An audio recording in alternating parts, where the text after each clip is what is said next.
Si tu es à l'écoute des clients, tu fais quelque chose de qualité et que tu apportes de l'innovation et tu réponds à un problème, il n'y a pas de raison que ça ne fonctionne pas. Le cash te permet de remplir ta poche, l'impact te permet de remplir ton âme.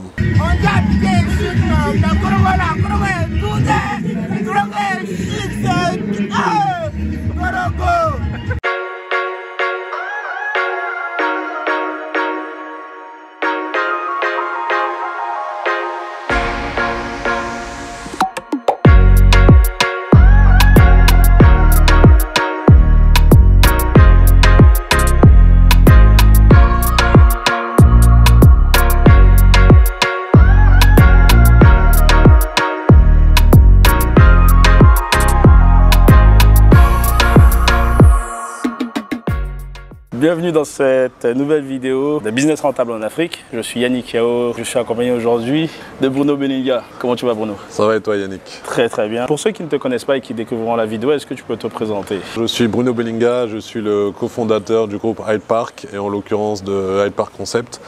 On est spécialisé dans le développement des parcs aquatiques de proximité sur le continent africain. Ceux qui te connaissent et même ceux qui ne te connaissent pas, tu l'as évoqué, il y a différentes entités dans le groupe Hyde Park. Et je pense que les gens, des fois, font la confusion entre ces différentes entités, surtout la branche que je dirige. Est-ce que tu peux nous expliquer rapidement quel est le distinguo entre ces différentes entités? Effectivement, ce qui s'est passé, c'est qu'au début, quand on a créé le premier parc aquatique, on s'est dit c'est notre business et comme tout un chacun, on s'est dit on allait seulement lancer un seul business. On s'est rendu compte que dans cette industrie, il y a énormément de choses à faire. Donc à ce jour, on a Hyde Park Concept qui construit les parcs aquatiques. Il y a la société Hyde Park qui en assure la gestion. On est en train de créer d'autres sociétés qui vont naviguer autour de cette industrie des parcs aquatiques. C'est très intéressant puisque ici, on a changé de décor. Présentement, où est-ce qu'on est? Ici, on est chez Splash Park Yopougon. Yopougon, c'est la plus grande commune d'Abidjan. Près de 1 500 000 ou 2 millions d'habitants, je ne sais plus exactement. En tout cas, c'est une très grande commune. Le parc, là, c'est le plus grand qu'on ait. Il est au cœur de la ville. Il est vraiment au cœur de la ville, au cœur des activités, des écoles, des commerces. Et ce qui est bien, c'est que les clients sont vraiment ravis de pouvoir avoir ce type d'infrastructure juste en bas de chez eux. Donc on est au Splash de Yopougon. Écoute, j'étais très impatient de réaliser cette vidéo, surtout ici, parce qu'à mon sens, premièrement, contrairement au premier parc, celui-ci a 2 bassins.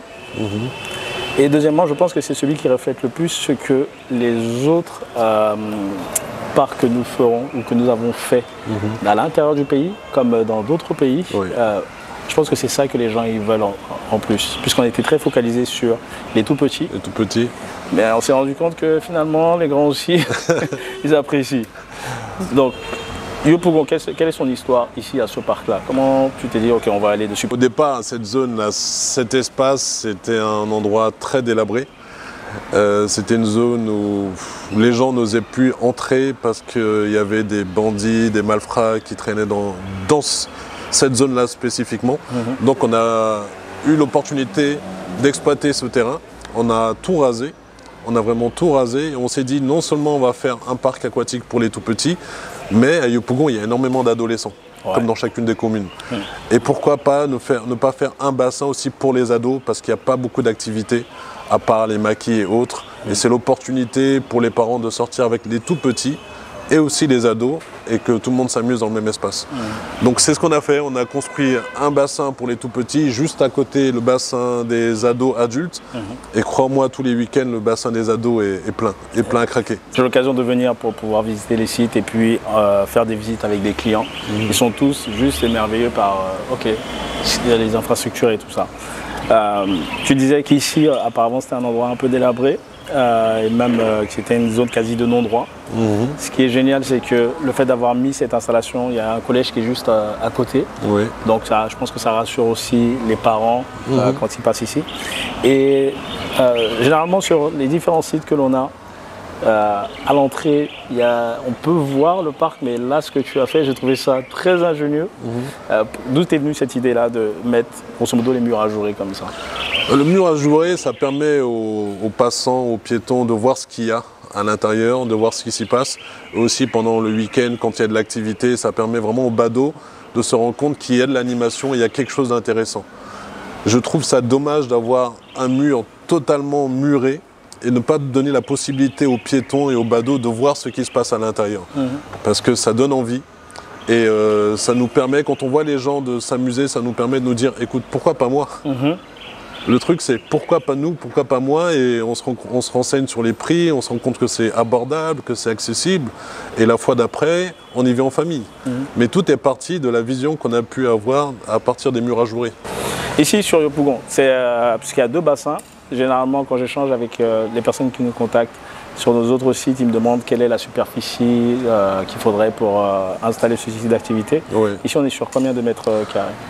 1500 mètres carrés. 1500 mètres carrés. Pour avoir 2 bassins, il faudra minimum 1500 mètres carrés pour que les clients soient à l'aise et pour avoir des bassins assez confortables. Cette vidéo-là, et je le répète encore, j'étais très impatient et je pense que tu as dû le ressentir dans les derniers jours, puisque j'arrêtais pas de dire, la vidéo on l'a fait. J'ai dit, hier soir encore, tu me dis c'est toujours d'actualité, je te dis ouais, effectivement. Parce que concrètement, le week-end dernier, j'ai été à Korogo. À Korogo, et puisque nous avons le premier parc aquatique qui a bénéficié d'un investissement de plusieurs personnes ensemble, c'est notre on va dire, programme Investir ensemble. Et j'étais, je ne vais pas dire émerveillé, mais j'étais très content, vraiment très très content parce que vu le parcours qu'on a subi entre guillemets pour en arriver jusque là, j'étais là, ah ouais, et ça n'a pas été fait tout seul quoi. Parce que dernièrement il y a une vidéo que j'ai publiée avec grosso modo les investisseurs de ce parc là, les associés comme on les appelle de ce parc là. Dis-moi, toi, ce parc là, et même avant ce parc là, pourquoi Korogo? Pourquoi déjà investir ensemble? Aussi. Pourquoi investir ensemble? On est parti de l'idée que c'était bien qu'on ait nos propres parcs aquatiques, on en ait plusieurs dans Abidjan, etc. Et puis à un moment donné, on s'est dit, c'est pas une décision que j'ai prise tout seul, c'est une décision qu'on a prise de manière collégiale avec le top management. Pourquoi ne pas aider les gens de la diaspora et ceux qui veulent investir localement dans ce type de parc? Très souvent, c'est difficile d'investir parce que ce sont des gros investissements. C'est difficile d'investir seul. Mais on a la possibilité d'investir ensemble à 5, 6, 7, 8, 10 maximum et de faire quelque chose ensemble, de vivre une aventure, parce que c'est une aventure, ensemble du début jusqu'à la fin. Pourquoi Korogo? Parce que c'est la grande ville la plus au nord de Côte d'Ivoire et parce qu'il fait extrêmement chaud là-bas et il y a très très peu d'activités pour les enfants et pour les tout-petits. Extrêmement peu d'activités et c'est notre obligation en tant qu'acteur dans ce domaine d'activité de pouvoir proposer ce type de plateforme aussi dans les régions, pas seulement se limiter aux capitales. Quand j'ai vu grosso modo les enfants, petits comme grands surtout, j'ai dit ah ouais, parce qu'ici à Abidjan, il y a quand même relativement des choses qui sont proposées. Et dans ces régions-là, effectivement, c'est très compliqué. C'est très très compliqué. Et pour dire, quand toi tu as été, qu'est-ce que tu as remarqué? Je sais que Madame aussi, Belinga, a été, a remarqué que même les adultes allaient sur les toboggans des enfants, tellement effectivement c'est inédit. Il n'y a pas d'offre. Je ne veux pas dire autre chose.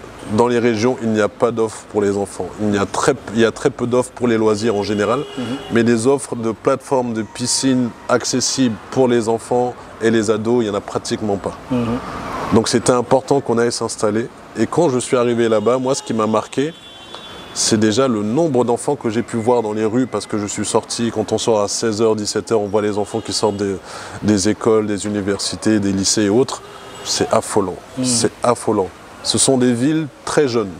Et ces gens-là, il faut leur proposer des activités. Quand on a vu les premiers enfants se baigner, les sourires des parents, les premiers ados plonger dans le bassin, c'était euphorique. C'était vraiment euphorique parce que ça nous a fait plaisir. On a fait ce projet pas seulement pour gagner de l'argent, on fait du business pour gagner de l'argent, certes, mais avant tout, on fait ça pour résoudre des problèmes. Je sais que ça sonne un peu comme un cliché, en général qu'on dise ça, qu'un entrepreneur dise ça, mais c'est une réalité.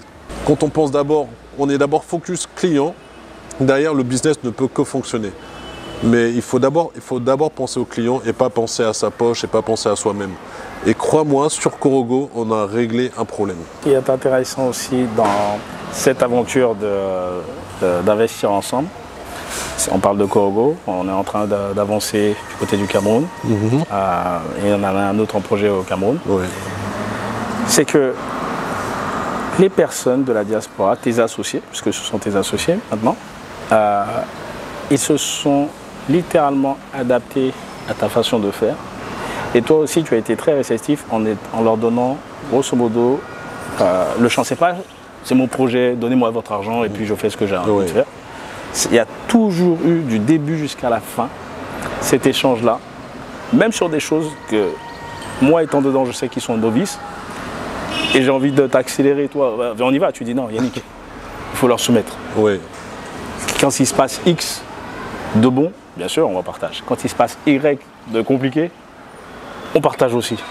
Et finalement, j'ai vu dans ce process-là que ces personnes-là qui ne sont pas forcément des entrepreneurs, réagir de manière, j'allais dire comme des êtres humains, c'est bizarre, mais ils comprenaient la chose. Parce qu'il y a ce côté aussi formation dans toute cette expérience-là. Donc, pourquoi investir ensemble? Pendant ces quasiment 9 mois, toi, comment tu l'as vécu, cet échange-là avec les différents associés que tu as maintenant? Déjà, investir ensemble, c'est important pour moi parce qu'il faut faire preuve d'altruisme dans la vie. Il ne faut pas penser qu'à soi. Donc, quand on a un business qui fonctionne, on a la chance de pouvoir le développer, pourquoi ne pas aider d'autres personnes à investir dans ce business? Donc ça, c'est le premier point. Le second point, ça nous permet de travailler avec des nouvelles personnes. On est sur le projet de Korogo, on est 10 au total. On ne se connaissait pas avant. Ce sont des gens qui nous ont contactés un par un. Donc on a réussi à créer un groupe. Et ce groupe-là, aujourd'hui, il est très fort, il est très strong. Parce qu'on a travaillé ensemble, on a eu beaucoup de réunions, on a pris des décisions de manière collégiale, on a résolu des problèmes ensemble. Au bout d'une année, ce groupe est vraiment fort, il est vraiment soudé. On a des investisseurs qui sont basés au Canada, d'autres en Italie, d'autres ici en Côte d'Ivoire, d'autres en France. On ne s'est jamais vu physiquement. C'est que des réunions virtuelles, mais on a réussi à créer un groupe. Ça, c'était vraiment important. Et aussi faire mentir les gens qui disent que les Africains ne peuvent pas investir ensemble. Donc là-dessus, on a déjà gagné. En plus d'investir ensemble, c'est plus une formation. C'est l'opportunité pour nous de dispenser une formation sur le lancement d'une activité du début jusqu'à la fin. Et l'ensemble de ces membres de ce groupe a bénéficié d'une formation. Très clairement. Sans vouloir te couper, il y en a un, Alpha, salut Alpha, qui dit, quand j'ai échangé avec lui, il me dit « Mais Yannick, je n'attends que les vidéos chaque jour quand je me réveille. Et derrière, les différents rapports hebdomadaires qu'on m'a envoyés, je vois tout, je prends des notes, je sais que moi, prochainement, je pourrais me lancer. » Parce que cette formation, elle est beaucoup plus bénéfique qu'une formation qu'on va dispenser pendant 2-3 jours où les gens vont payer 500 000 francs, 800 €, 3 jours de formation, ensuite on va leur remettre des fascicules. Ça, c'est quelque chose de standard qui se fait. Mais notre volonté, je dis bien notre volonté, c'est qu'ils vivent l'aventure avec nous, du début jusqu'à la fin. Et ça à tous les niveaux, c'est-à-dire qu'ils ont participé avec nous à distance, bien sûr, à la recherche du terrain. Ils ont participé aux négociations avec les propriétaires. On a eu des calls avec des propriétaires. Les investisseurs étaient investis dans les calls. On a validé le terrain ensemble. On a validé le quartier et la zone ensemble. On a monté l'équipe. On a commencé les fouilles ensemble. C'est-à-dire qu'ils ont vécu chacune des étapes de ce projet-là. Du début jusqu'à la fin. Et ça, c'est vraiment formateur. On a échangé avec l'avocat. On a eu des calls avec l'avocat. Que ce soit la partie administrative, la partie technique, la partie construction, la partie design et architecture, toutes les décisions ont été prises ensemble. C'est-à-dire littéralement ce groupe-là, tu peux prendre n'importe quel membre de ce groupe-là, il peut démarrer son projet. Ouais, je pense. Même s'il n'a pas suivi, il peut juste revenir dans les différents échanges. Il peut démarrer son projet. Chaque obstacle qui s'est élevé devant nous, érigé devant nous, on a pu ensemble trouver des solutions. Et c'était ça la force, et c'était ça ma volonté première. D'aider d'autres personnes à participer à cette aventure. Et je pense qu'avec le groupe de Korogo, ça s'est plutôt bien déroulé. Ça a été une très bonne expérience et on est en train de dupliquer cette expérience avec un autre groupe, Ayasa, au Cameroun. Ouais, effectivement. Et ce qui est intéressant, c'est que, par exemple, avec le groupe de Korogo, parce que c'est un véritable business, je sais que nous avons plusieurs personnes qui nous contactent et disent « Ah, qu'est-ce que votre prévisionnel, combien vous allez faire, rentabilité ?» Bon, c'est un business. Korogo, on a lancé, période de la CAN, il y a eu des choses qu'on a dû réadapter parce que c'est littéralement ça un business. Chaque jour. On s'ajuste. Exactement. Il y a un ajustement qui doit être fait. Et je sais qu'il y a plusieurs personnes qui nous contactent encore et après cette vidéo, à mon avis, parce que quand j'ai été à Congo, j'ai fait tellement d'images et tu vas voir dans les plombés, c'est génial. Et je pense qu'il faut véritablement qu'ils aient cet esprit-là en se disant un entrepreneur, c'est quelqu'un qui s'adapte aux différentes problématiques qu'il va rencontrer. Parce qu'effectivement, on a prévu quelque chose au départ. Oui. Parce qu'on s'est basé sur nous, notre expérience. Et cette expérience-là, c'est à Abidjan. Et on se dit, on veut atteindre ce qu'on produit à Abidjan, là-bas. On y va, et derrière, on va s'adapter. Oui. Qu'est-ce que toi, tu penses des personnes qui nous contactent et qui, je ne vais pas dire qu'ils n'ont pas cet esprit-là, mais éventuellement qui sont très data, alors que finalement, ça ne se passe pas forcément comme ça. J'ai envie de leur dire qu'on est des pionniers, en quelque sorte, dans cette industrie. En tant que pionnier, on a très peu de data, vraiment très peu. On a aujourd'hui de la data, c'est-à-dire on a de l'historique, on a des chiffres par rapport à notre business à Abidjan. Mais quand on va dans les régions, on a très peu de data. Donc on est des pionniers et il faut accepter de démarrer en tant que pionnier, c'est-à-dire à partir de zéro. Il faut accepter de prendre des risques et savoir qu'on part de zéro. Et comme tu le dis si bien, on va s'ajuster au fur et à mesure. On va s'ajuster, on va marquer notre empreinte sur le terrain. On va être à l'écoute des clients. Si tu es à l'écoute des clients, tu fais quelque chose de qualité et que tu apportes de l'innovation et tu réponds à un problème, il n'y a pas de raison que ça ne fonctionne pas. Ça va peut-être prendre du temps, certes. Il va falloir faire preuve de patience, s'armer de patience, continuer à travailler, ne pas baisser les bras sur la communication, sur la formation des équipes, etc. Mais j'en suis persuadé et j'en suis convaincu, à terme, ça va fonctionner. Sur les différents projets qu'on fait, moi-même, j'investis. Je ne déroule pas de projet Investir Ensemble dans lequel je n'investis pas. Et c'est très important que j'investisse. Et sur la plupart des projets, même, je suis l'un investisseur principal. Absolument. Absolument. Principal, c'est-à-dire que j'investis beaucoup plus que les autres investisseurs. C'est pour vous montrer que si j'investis même davantage que vous, c'est que j'y crois.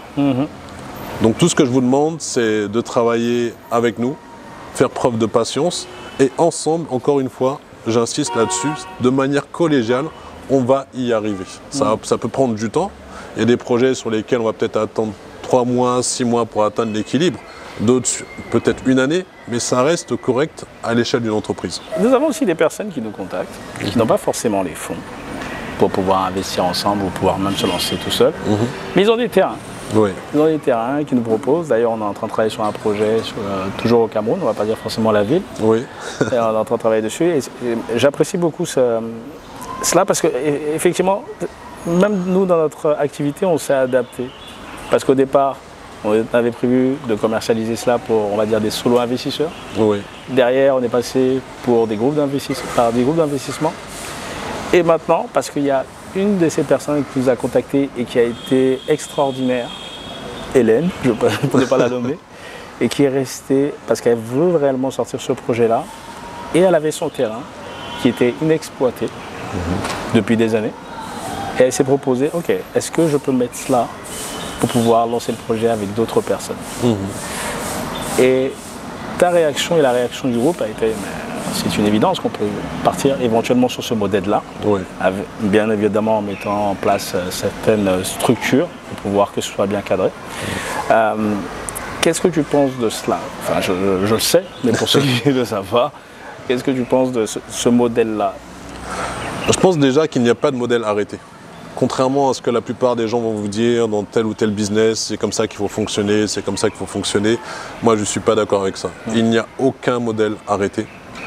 On doit se réinventer et l'Afrique doit se réinventer, doit réinventer des modèles qui n'existent pas. Donc, c'est pour ça qu'on est extrêmement flexible dans notre façon de fonctionner. On n'a pas un seul scénario, mais on a plusieurs scénarios qu'on est prêt à dérouler. On est toujours à l'écoute des propositions, d'offres et autres qui nous permettront d'atteindre notre objectif. L'objectif final, c'est de pouvoir construire un parc aquatique qui réponde à un besoin et dans un secteur où il y a de la vie, il y a du monde, où il y a vraiment un besoin. C'est très important. Maintenant, comment faire pour arriver à cet objectif? Il n'y a pas qu'une seule voie. Et c'est pour ça qu'on est totalement open, on est totalement ouvert et flexible à toute proposition qui va nous permettre d'atteindre cet objectif. On s'ajuste au fur et à mesure. Au début, on avait seulement un seul business model. On en a 2, 3, 4 aujourd'hui. On est prêt à en avoir 6, 7, 8, 9, 10. Ce n'est pas un souci. Le plus important, c'est de s'adapter. On est dans un marché qui a un fort potentiel. Le marché africain a un fort potentiel. On a des croissances très élevées quand on les compare aux pays occidentaux. Et on a aussi des particularités qu'il faut prendre en compte. On peut avoir des gens, comme tu le dis si bien, qui ont des terrains, qui peuvent mettre à disposition, mais qui n'ont pas des fonds. D'autres qui ont une partie des fonds, d'autres qui ont la totalité des fonds.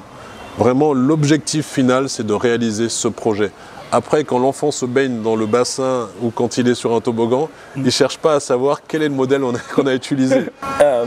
Pour nos frères et sœurs qui sont ici, je pense que c'est vraiment, comme ils disent, un rêve. Pour ceux qui se lancent, grosso modo, dans cet investissement-là. Pour ceux qui sont de la diaspora, comme nous-mêmes on y était il y a peu de temps encore, j'ai l'impression, quand j'échange avec eux, que c'est littéralement l'activité qu'ils attendaient pour pouvoir faire quelque chose en Afrique. L'un des investisseurs, des associés, Adélaïde, elle disait « Yannick, je n'ai jamais vu cela. » Je lui dis « Mais attends, tu as déjà fait des choses ici en Afrique ?» Je fais « Ouais, mais ça là, ce qu'on a mis en place, parce qu'ils ont contribué à cela finalement. Bien parce sûr. que même nous, on apprenait en même temps avec eux.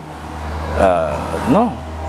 Parce que je vois, et je te dis, c'est le retour que j'ai, quand j'échange avec eux, ils ont envie de faire quelque chose ici, mais ils ne savent pas quoi. Il y a le classique, et ce n'est pas pour dénigrer, l'immobilier qui est là, qui fonctionne, il n'y a pas de problème. Mais ils ont envie de quelque chose peut-être qui soit beaucoup plus excitant, parce qu'il y aura toujours des problématiques, peu importe dans le business dans lequel tu vas te lancer. Donc, toi, je sais, même avant que tu lances ces activités-là, il y avait des personnes qui te sollicitaient de la diaspora, dire « Ah, il n'y a pas quelque chose que je peux faire et tout. » Comment je dirais, quel est ton conseil sur ça, par rapport à notre activité ou par rapport à d'autres activités dans leur ensemble?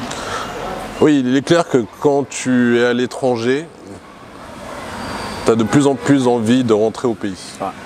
Quand j'ai dit au pays, il faut le prendre au sens large. Il ne faut pas se limiter aux barrières, aux frontières que certaines personnes ont mis en place il y a quelques années. Ouais. Les gens ont envie de rentrer en Afrique. Ouais. Les Africains de la diaspora, et même ceux qui ne sont pas africains, ont envie de s'installer en Afrique. Ouais. Et ça peut être frustrant d'avoir des fois les moyens, mais pas le projet. Des fois, tu as le projet, mais tu n'as pas les ressources pour t'appuyer localement. En règle générale, ces ressources-là, c'est très souvent la famille. Chose à éviter, dans 99% des cas. Donc, si on n'a pas le projet et qu'on a les ressources, comment faire pour aller de l'avant? Et c'est là que nous, on se positionne.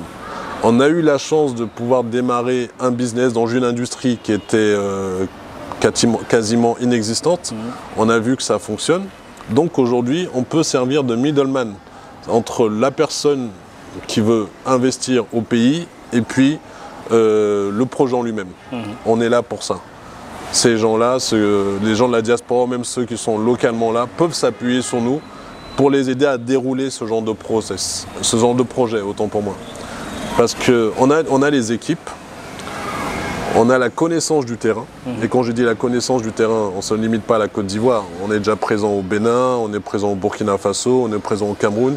On connaît les contraintes, on connaît nos environnements. Et on y va aussi. Et on y va. On est présent physiquement sur chacun de ces projets. Donc ces gens-là peuvent s'appuyer sur nous pour dérouler ce genre de projet. La chose la plus importante, j'ai envie de dire, c'est pas seulement lancer un projet, c'est pas seulement démarrer un business, c'est d'avoir de l'impact. Trouvez un projet qui vous permettra d'avoir de l'impact, qui vous permettra d'être fier de vous et qui vous permettra de dire dans 10 ans, 15 ans, j'ai contribué à ci, j'ai contribué à ça. Et crois-moi, quand tu as de l'impact dans une activité ou dans un environnement, c'est beaucoup plus enrichissant que le cash. Le cash te permet de remplir ta poche, l'impact te permet de remplir ton âme. C'est littéralement ce que je ressens avec le projet Korogo. Parce que, effectivement, je dirais que les solo investisseurs, c'est génial.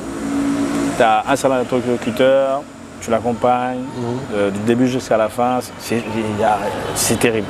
Mais les groupes d'investissement, surtout quand tu sais que ce sont des personnes qui sont ailleurs et que quand tu échanges avec eux, c'est leurs économies, ils ne veulent pas forcément mettre ça sur, par exemple, un livret A à la poste ou essayer de lancer une maison ici parce que derrière, il va falloir courir après le loyer, mais ils ne sont pas là physiquement pour pouvoir faire ça. Et quand j'ai été à Korogo, j'ai vu ces enfants danser, j'ai échangé avec un parent parce que je voulais pas trop, je voulais juste observer. Et il me disait, ah, vraiment ce que vous avez fait là, c'est génial. Il avait ses 3 enfants et qu'il est venu. Il dit, depuis qu'ils connaissent ça, c'est que ça. Et il y avait un truc à l'autre bout de la ville qui était plus ou moins intéressant, mais au niveau tarifaire, c'est pas forcément abordable.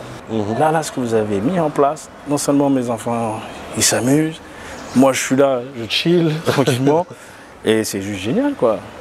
C'est pour ça que je suis convaincu, encore plus, parce que Korogo, bien que ce soit une grande ville, et c'est une région, c'est pas Abidjan, tu vois, il n'y a pas de toutes ces infrastructures, et je sais qu'il y a plusieurs personnes qui nous contactent qui disent, ah, est-ce que ça peut fonctionner là-bas? Oui, ça peut fonctionner. Effectivement, ça n'aura pas la même amplitude que ça peut avoir à Abidjan, parce que le cadre et l'environnement sont différents. Mais même à l'intérieur du pays, il y a des gens qui travaillent, il y a des fonctionnaires, il y a des commerçants, il y a des écoles, il y a des universités. C'est vrai. Donc tout ça, là, toutes ces personnes-là ont besoin de loisirs. Et le loisir est important.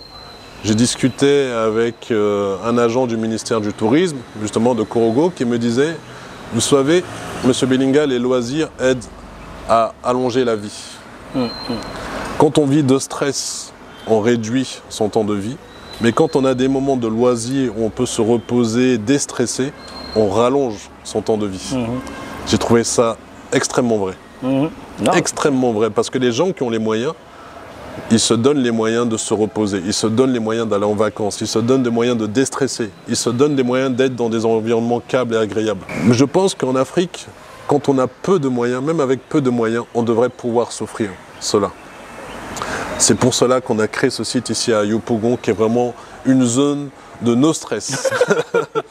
Quand les parents arrivent ici, ils sont aux anges, les enfants s'amusent, il y a des concours de danse entre les parents, les mamans sont là et dansent, c'est vraiment une zone de non-stress. Et c'est important de déstresser, c'est très important. Avant, il y a 10-15 ans, dans nos pays, il y avait très peu de loisirs. Très peu de loisirs pour les enfants. Pour les parents, il y a toujours eu des bars, des maquis, des restaurants, mais en général, on se limite à ça. Mais un espace dans lequel on peut passer du bon temps en famille et à un prix abordable, il y en avait très peu. Donc c'est là qu'on intervient et c'est notre valeur ajoutée. Et c'est comme ça qu'on ose, on espère plutôt impacter l'ensemble de nos villes et l'ensemble de nos capitales. Écoute, je pense qu'on a passé un bon moment là. On va aller retourner au charbon, comme disaient mes anciens amis. Est-ce que tu as un mot de la fin pour cette vidéo-là? Parce que véritablement, je l'avais dit dans la précédente vidéo, on va essayer d'en produire plus. Et avec l'activité, c'est un peu compliqué. Mais on va s'atteler à le faire. Et je pense qu'on va même aller sur les sites des clients pour lesquels on a réalisé aussi pour promouvoir leur site et aussi parler de leur expérience avec le groupe Techpark. Le mot de la fin concernerait les projets d'investissement ensemble. C'est des projets qui sont très importants pour nous. Pourquoi? Parce qu'on embarque d'autres personnes, que ce soit des personnes qui sont physiquement là ou de la diaspora, on les embarque avec nous. Et il faut vraiment voir ça comme une formation. Une formation en temps réel, une formation longue durée. Et ça permet à ces personnes qu'on embarque avec nous de comprendre le business, de comprendre les problématiques et de demain leur permettre elles aussi d'investir toutes seules sur la base de l'expérience qu'elles ont pu avoir avec nous. Et même si demain elles souhaitent investir tout seules, on sera toujours là pour les supporter. Notre mission, c'est vraiment d'accompagner les gens qui le souhaitent investir dans ce type de projet. Et pour ça, on est totalement open, on est totalement flexible. On n'a pas peur de partager les informations. Comme vous le savez, pour ceux qui nous suivent, on est extrêmement transparent sur notre business, transparent sur les chiffres et transparent aussi sur la méthodologie de travail. Donc c'est avec plaisir qu'on accueillera des nouveaux investisseurs et c'est avec plaisir qu'on va les aider à avoir beaucoup plus d'impact sur ce continent. Donc, merci beaucoup, Bruno Belinga. Yannick Yao. À tout à l'heure. Ça marche.